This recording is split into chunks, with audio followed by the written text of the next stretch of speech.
Good day, learners. My name is Dr. Ade Adegbami, one of the facilitators of POB 102, Fundamentals of Administration. In the last session, that is session 3, we discussed the principles of administration and management as articulated by Henry Fayo. We also highlight the principles of administration and management as presented by Linda Owick, and as well as explain the principle of administration and management presented by Linda Owick and Luda Gulick. So we round up the session by discussing the principles of administration and management as articulated by Feiner. So today we are going to discuss study session 4, that is administrative principle in an organization. Administrative practices in an organization, administrative practices in an organization. Administrative practices are known characteristics that every organization engages in for the smooth discharge of its activities. That is, every organization needs the knowledge of these administrative practices to be able to perform excellently well or to discharge their various activities within the organization. So in this lesson, we will discuss hierarchy, number 2, unity of command, 3, chain of command, as well as span of control. Let us begin by hierarchy. Hierarchy. What is hierarchy? It is the way in which an organization is structured using different levels of authority. That is, every organization forms a chain of superiors ranging from the highest ranking to that of the lowest. Hierarchy in an organization is referred to as a way an organization is structured using different levels of authority and a vertical link or chain of command between superior and subordinate levels within the organization, where higher levels control lower levels of the hierarchy. So dear learner, you must know when we are talking about hierarchy, it means that those superior or those at the higher levels of organization who have control over those at the lower levels of the hierarchy. So an organization hierarchical structure can be seen as a blueprint for employee and their assigned job within the organization. So from there, the hierarchical structure of organization can be flat or tall. That is, small organizations have flat structure. And the reason for this is that this set of organizations have no middle management. That is, small organizations have no middle management. So we refer to them as having a flat structure. The owner of the company may use some manager or some clerical workers within the organization to manage the organization. But in a large company or a large organization, they make use of tall organization structure because of the presence of many levels of management within the organization. So from there, we move to unity of command. Unity of command. What do you mean by the concept of unity of command? It means that each member within the organization should report to one and only one leader.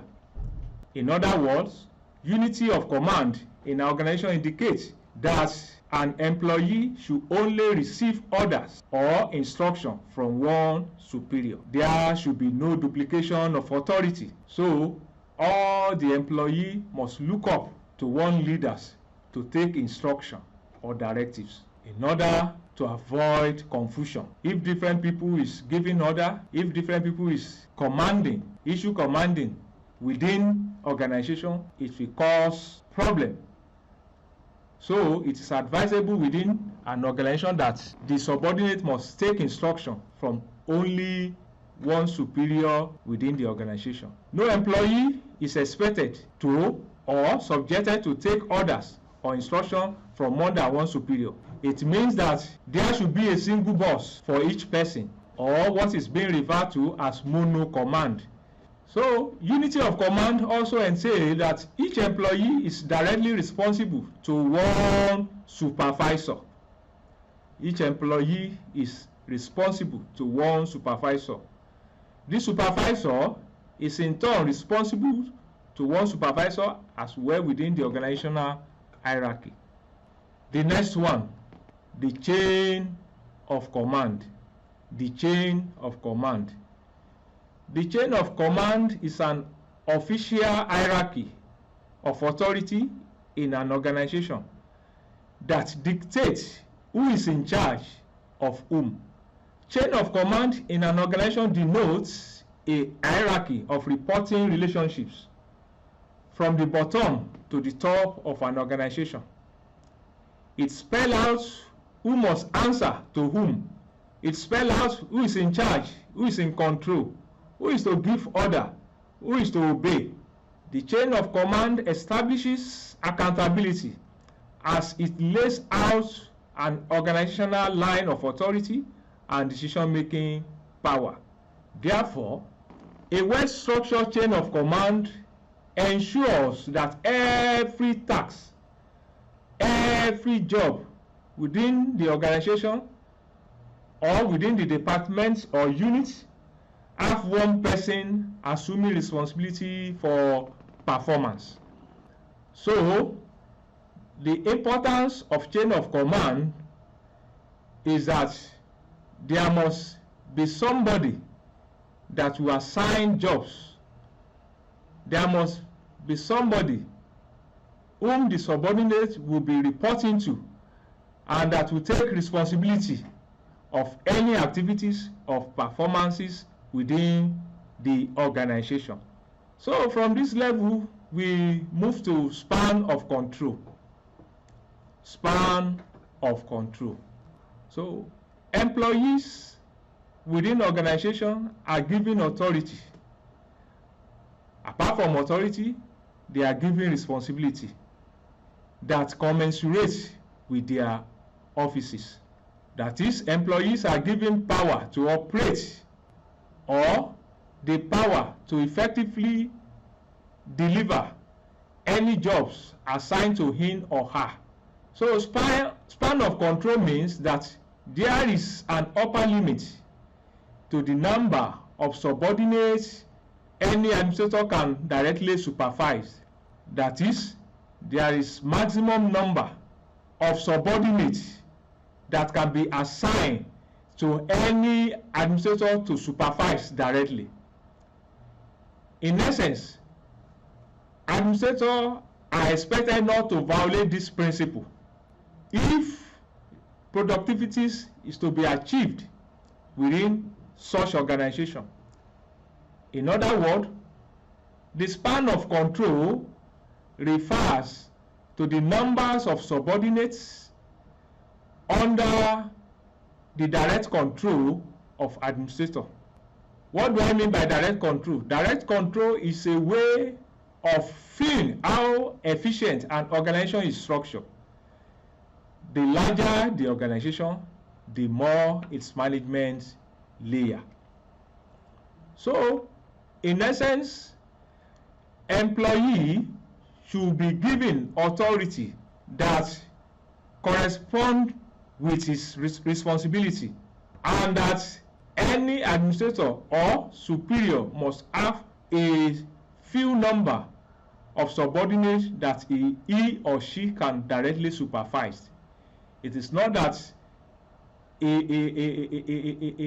leader in charge will be given a large number of a subordinate that he or she cannot cope with. The work within the organization will not go if that happens. So, for efficient and effectiveness performances within the organization, the leader or the administrator must have a fewer number of people that he will be directly control. So, the larger the organization, the more its management layer. So, in summary, so far so good in this session. We've discussed hierarchy, which refer to a way an organization is structured using different levels of authority. Also, we've discussed about units of command, which means that an employee should receive instruction from one superior. Then thirdly, we discuss about the chain of command, which indicates who must answer who must give in control, who must give in order, who must obey. Then we've so far discussed span of control, which shows that there is an upper limit to the number of subordinates an administrator can directly supervise at a particular point in time. So dear learner, I encourage you to read more so that you will get more information regarding what we have discussed so far. So I want to appreciate you for listening. Thank you very much. God bless you. Thank you.